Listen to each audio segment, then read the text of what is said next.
That's why the amount of advantages we can receive from the marginal costing. Another is effective for sales and production policy. The effects of alternative sales or productions policy can be more readily available and assessed. Any decision taken would yield the maximum return of the business. That means the amount of maximum returns can be identified through the effective sales policy, and effective sales policy you can identify through the variations checked, and regularly available information has been assessed and taking into a positive decision for your maximum amount of production policy as well as the increasing your profitability. Another advantage is it eliminates large balances left in overhead control account, which indicates the difficulty of ascertaining an accurate overhead recovery rates. And another advantage is it helps in the planning of a short-term profit by break-even and profitability analysis. That means the two important is offering by this method. One is a break-even analysis, that is a break-even policy, and the another is a profitability analysis, both in terms of a quantity as well as grams. So that these methods can be given information in the form of quantity also as well as through charts, and through charts you can identify the trends also. So both these things are given by the marginal costing. The comparative profitability and performance between two or more products and divisions can be easily be assessed and brought to the notice of the management for further decision making and the improvisation of a business policy. These are the advantages. Now moving to the next point, that is disadvantages of marginal costing. The separation of cost into fixed and variable is very difficult sometimes, and sometimes it's giving the misleading results. That is the biggest limitation of marginal costing. Sometimes the cost is incurred in such a way that segregations of variable cost and marginal cost, and maybe the identification of that cost also, it's difficult. Normal costing system also apply overhead in the situation of a normal operating volume, and this shows that no advantages is gained by the marginal costing. In case of other limitation, that in the marginal costing or a disadvantage, marginal costing, stocks and work in progress are understated, and understated, the exclusion of a fixed cost from inventories affect the profit, and true and fair view of financial positions of the organization may not be clearly identified. So that is another disadvantages of marginal costing. Another one is volume variance in the standard costing also discloses the effect of fluctuating output of fixed overheads. That means sometimes the standard, on the basis of standard costing, whatever the information has been discloses, the fluctuation of output would be affected on fixed overheads. The marginal cost data becomes unrealistic in case of highly fluctuating level of production. So sometimes if it is moving like anything, it would be affected to the fixed cost. Example, maybe in the case of a seasonal business, this would not be impacted. Another one is application of fixed overhead depends on estimates and not on the actual, and as such there may be under or over absorption of the same. And the last one is control affected by means of the budgetary control is also accepted by many. In order to know the net profit, one should not be satisfied with the contribution, and hence overhead is also a valuable item. So this is what all about disadvantages of a marginal costing. So we discussed the marginal costing advantages and disadvantages. Contribution is all about the differences between the amount of variable cost and the amount of sales. So whatever the revenue has been actually received from the business, that is sales revenue or a direct revenue, and deducted the variable cost from that particular part of sales revenue, it comes your contribution. The term contribution mentioned in the formal definition is the term given to the difference between the sales and marginal cost. Marginal cost means it's variable cost.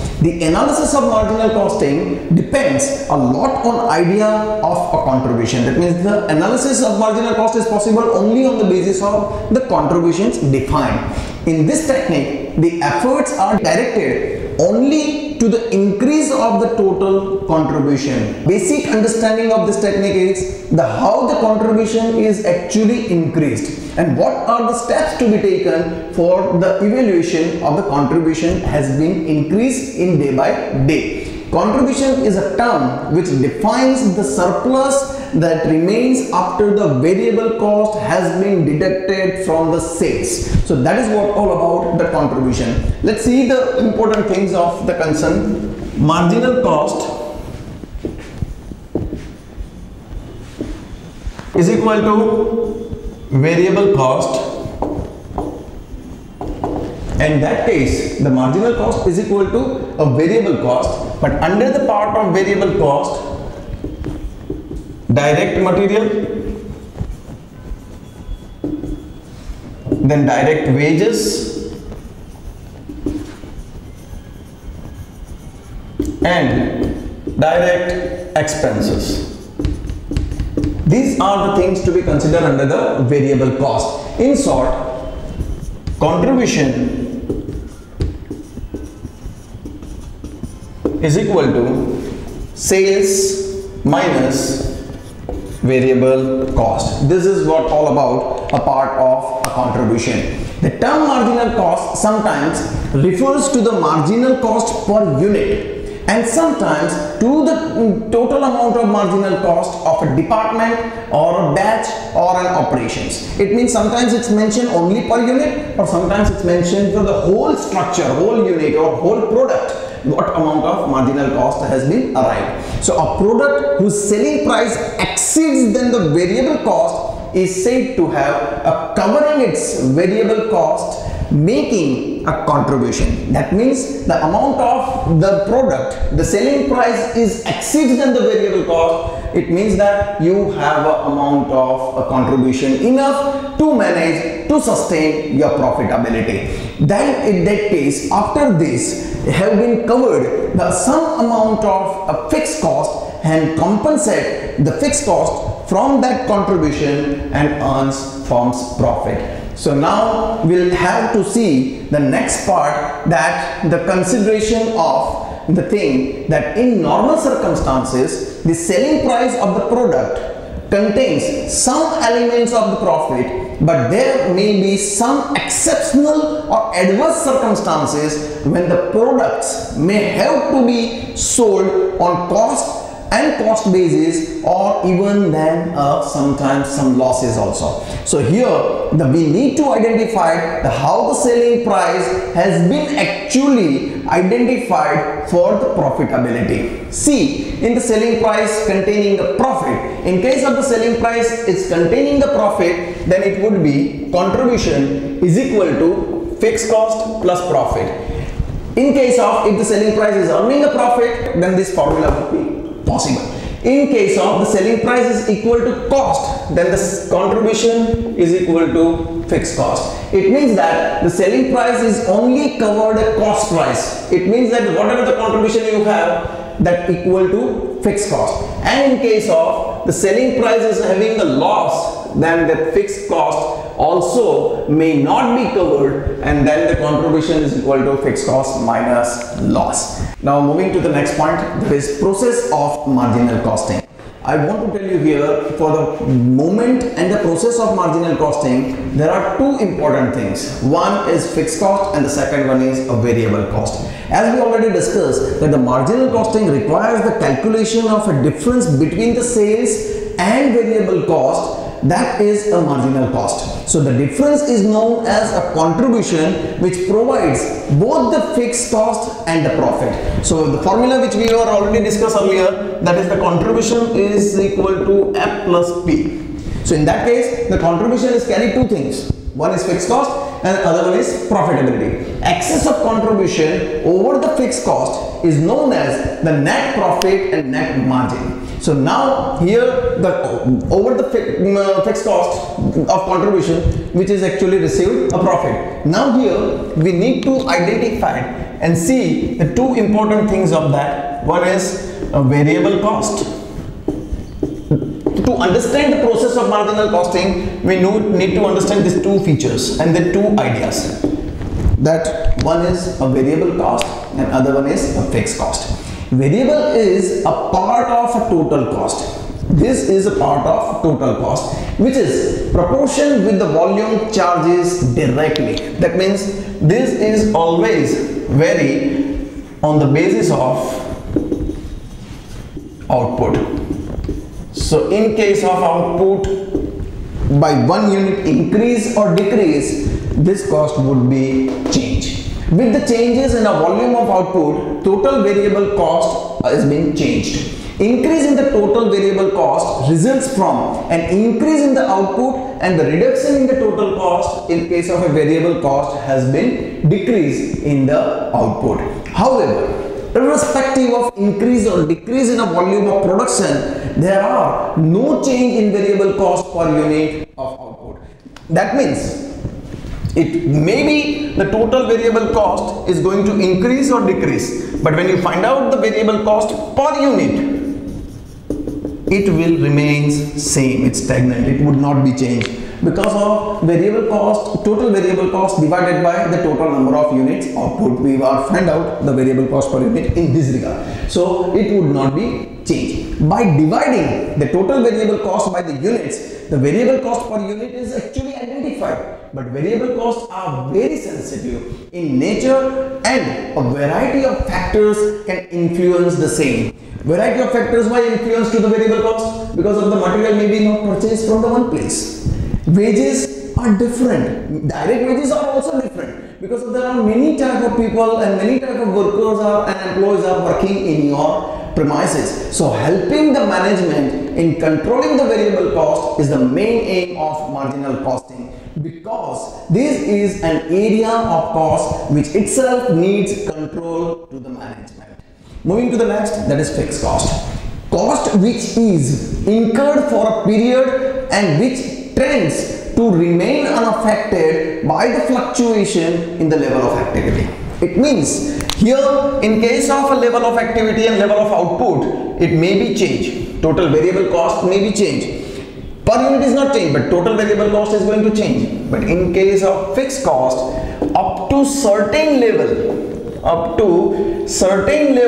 output, it remains same. So that is unaffected. It is unaffected. Fixed cost may not be affected within a certain output, as I mentioned here. In that case, the turnover limits are there. Examples that the rent, rates, salaries, executive salaries and insurance are an example of a fixed cost. So this is what all about a part of the process of marginal costing. The next point is break-even point. Break-even point is the level of that activity where your sales total amount of cost is remain same, including variable cost and fixed cost. So in that case, no profit or no loss situation, it is called a break-even point. Sales revenue exactly equals to the total cost. It's the sales volume at which the operations of break-even is indicated by the break-even point. It can be expressed like sales minus, the sales minus what we can do it, variable cost or marginal cost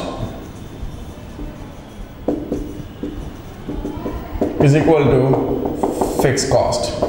That means S minus V is equal to F, or V is equal to F plus P in case of there would be any possibility, but profit would not be there. So that this is a formula for the break-even point. It is not a formula of a break-even point, but this is a situation of a break-even point. Now moving to the next is that part of break-even point. Since the break-even point is considered, in case of the profit is nil, it would be considered that the sales minus variable cost is equal to only fixed cost. Then the profit would not be considered, because of the consideration is very clear. The profit has become a zero, so that's why the formula is, or not a formula, but the equation is the sales minus variable cost is equal to fixed cost. Thus, at break-even point, contribution is just enough to provide only fixed cost. It means more than fixed cost would not be considered in case of no profit and no loss. By any of those considerations, we have a formula for calculation of a break-even point. Suppose, in case of a break-even point, you want to consider in units. It would be considered in two ways. One is break-even points in case of units, and other one is the calculation of break-even point in case of rupees. First is break-even points in case of units is equal to fixed cost divided by contribution and here the contribution is considered per unit. Contribution is considered per unit. This is the formula for break-even point in case of find out in units. But suppose if you are going to find out the break-even point in terms of value, then the fixed cost plus sales divided by contribution. Fixed cost plus sales divided by contribution, and we have another formula, that is fixed cost divided by profit volume ratio also. Both would be applied here only in case of to be find out in values, in rupees. So when you are find out in units, the formula is this, fixed cost divided by contribution, and in case of find out the break-even point in values, the formula is this. Moving to the next point, that is profit volume ratio. It's PV ratio. Profit volume ratio is all about the comparisons of profit and output turnover. What would be the difference and what would be the comparisons of two variables? One is a profit and other one is an output. When the contribution from sales, output it means turnover means sales. When the contribution from sales is expressed as a sales value in percentage, it is known as a profit volume ratio. The relationship between the contribution and the sales is expressed. So here, when you are going to find out the relationship of the contribution and the sales, it would be reflected in the profit volume ratio.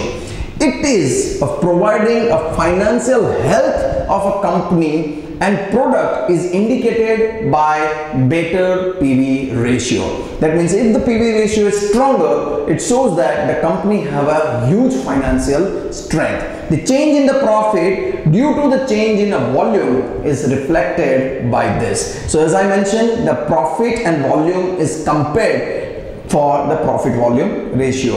One important characteristic of a PV ratio is that at all level of output, it remains constant, because at various levels of variable cost as a proportion of sales remains constant. So in that regard, this is the, because of this characteristics, it helps to the management, to the managerial skills developed for a better take decisions in future. So here the PV ratios formula is sales minus variable cost divided by sales. So in that regard, the PV ratios formula is that very easy, that sales minus variable cost divided by sales, or you can find out that 1 minus V upon S.